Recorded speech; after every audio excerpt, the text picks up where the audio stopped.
Alright, so now we know who are the reserves for the NBA All-Star Game. When you look over at the West, you have some pretty heavy hitters. You got guys like Anthony Davis, Anthony Edwards, and James Harden, along with some first-timers like Alfred Sengun and Wembanyama and Jalen Williams. And over in the East, you have Jaylen Brown, Evan Mobley, Pascal Siakam, along with some first-timers like Tyler Hero and Cade.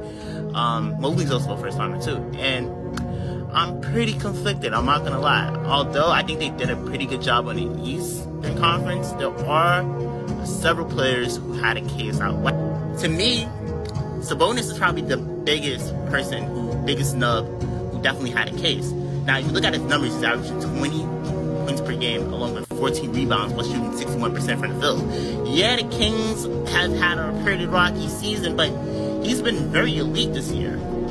In other areas, you look at like Kyrie Irving, who's averaging 24.2 points per game and 5 assists while keeping the Mavs afloat with Luka out. Devin Booker, I don't think he should have been an All-Star this year. The Suns have been pretty mediocre, and Trae Young also had a strong case.